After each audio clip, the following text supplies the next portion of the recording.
дарга ирэх юм шүү дээ. За би өнөөдөр 2015 оны төсвийн тодтголын талаар ажил хэрэгч хэдэн санал хэлнэ. Манай хоёр нам хоёул талаас улс төрийн том илтгэлүүд тавилаа. Улс төрийн том илтгэл чухал да. Тэгээд ямар ч гэсэн одоо бид энэ ажил хэрэгчийн 15 оныхоо төсвийн тодтгол дээр ямар зүйлээр анхаарах талаар хэдэн зүйлийг хэлье. Монгол Улсын засгийн газраас өргөн мэдүүлсэн Монгол Улсын 2015 оны төсвийн тухай хуульд нэмэлт өөрчлөлт тухай нийгмийн даатгалын сангийн 2015 оны төсвийн тухай хуульд нэмэлт өөрчлөлт оруулах тухай хүний хөгжил сангийн 2015 оны төсвийн тухай хуульд нэмэлт өөрчлөлт оруулах тухай болон холбогдох бусад хуулийн төслүүдийг улсын хурлд Монгол Ардын Хувьсгалтай Монгол үндэсний ардчилсан нам шударга ёс эвслийн бүлэг хэлэлцээ дараах дүгнэлтээ гаргаж байна.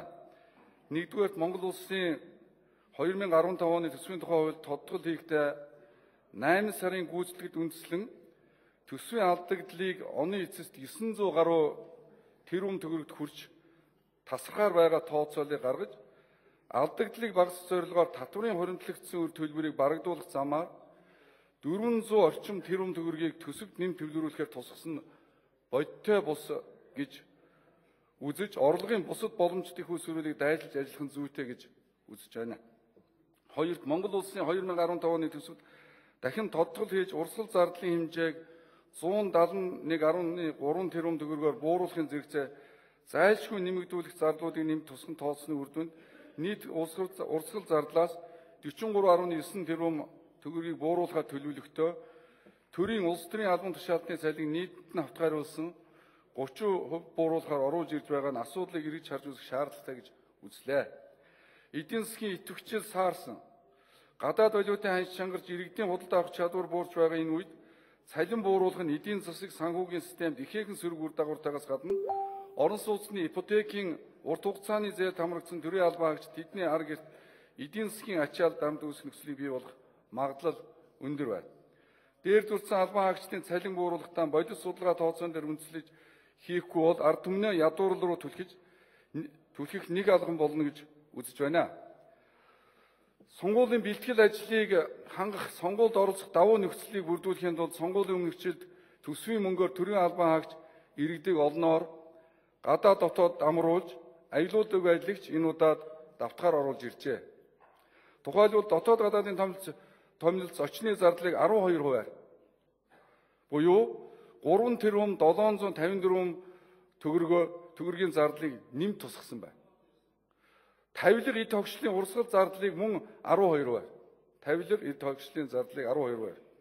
Энэ 2 тэрбум 923 сая төгрөгөөр тусдад нэмэгдүүлснээс үзэхэд төсвийн үргэлгэн зардлууд нэмэгдүүлсэн төсвийн сахилах хариуцлагыг дээшлүүд анхаарч ажиллаагүй байна гэж дүгнэлт хүрч байна.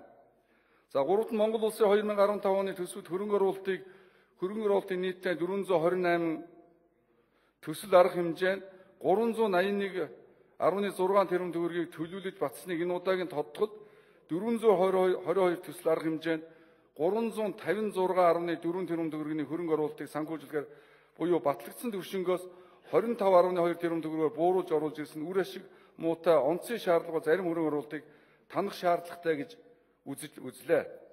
Улсын хурл дахь Монгол Ардын Хувьсгалтай нам Монгол үндэсний ардчилсан нам шударга ёс эвслийн бүлгээс 2015 оны төсвийн тухай хуульд нэмэлт өөрчлөлт оруулах тухай хуулийн төсөл дараах саналыг дэвшүүлж байна. Нэгдүгээр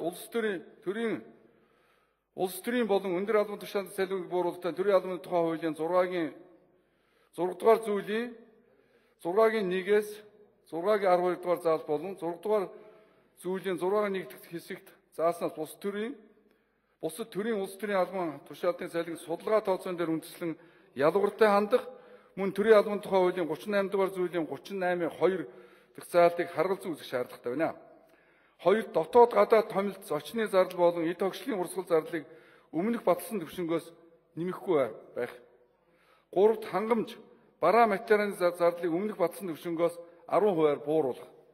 Цаашид эх оны төсвийн жилд аймаг нийслэлийн төсвийн сахилах хариуцлагыг сайжруулах, ялангуяа нийслэлийн төсөвт онцгой анхаарч нийслэлийн төсөв санхүүгийн бие даасан байдлыг нэмэгдүүлсэн хууль эрх зүйн зохицуулалтаа эргэн харж төсвийн үр ашгийг нэмэгдүүлэх чиглэгдсэн хууль эрх зүйн орчныг сайжруулах шаардлагатай гэж үзэж байна. 2014 оны 7 дугаар сарын 1-ний өдрийн хуулиар төсвийн тухай хуулийн 8 дугаар зүйлийн 8-9-4 дахь заалтыг зарим хэсгийг хүчингүй болгосон тус хэсгийг сэргийлж ойрын хугацаанд засгийн газраас хуулийн төслийг боловсруулж улсын хурлд оруулж ирэх шаардлагатай гэж үзэж байна. 5-д хөрөнгө оруулалтын төсөл арга хэмжээнээс үр ашиг багтай зарим хөрөнгө оруулалтыг санхүүжүүлэх байх зэрэг саналыг улсын хурлын Монгол Ардын Хувьсгалтай Монгол Үндэсний Ардчилсан намын шударга ёс эвслээс бүлгээс гаргаж байна. Монгол улсын 2015 оны төсвийн тухай хуульд нэмэлт өөрчлөлт оруулах тухай, нийгмийн даатгалын сангийн 2015 оны төсвийн тухай хуульд нэмэлт өөрчлөлт оруулах тухай, хүний хөгжил сангийн 2015 оны төсвийн тухай хуульд нэмэлт өөрчлөлтүүд тухай болон холбогдох ёс хуулийн төслүүдийг 2 дугаар хэлэлцүүл хийх үеэр улсын хурлын гишүүн Улаан Тэрвэш Ногноор засгийн газар 2015 оны төсвийн тодтголыг оройтуулж оруулснаас орлого хэмжээгээр тасалдсан. Зарлагын хэмнэх бодлого баримтлаагүй нь төсвийн алдагдлыг нэмэгдүүлж үр авалгыг өсгсөн үр дагаварт хүрлээ. Улсын хурлын гишүүн Оюунбаатар авилгалтай тэмцэх газрын цалин 30%-аар, шүүгчдийн цалин 50%-аар тус бууруулах мөн бүлгийн гишүүдээс Дубайн гэрээг эргэж харж 2013 онд 3 сайдын хамтарсан тушаалаар байгуулагдсан ажлын хэсгийн шалгалтаар оюу толгой ХХ компаниас илэрсэн санхүүгийн зөрчлийг дахин янан үзэж нэмэлт орлогыг төсөв төлөвлөрөх шаардлагатай гэж үзсэн болно. Монгол улсын 2015 оны төсвийн тодтгол болон холбогдох улсад хуулийн төслүүдийн талаар эвслийн бүлгээс гаргасан зарчмын зөрүүтэй саналыг томьёол та бүхэн тараасан байгаа.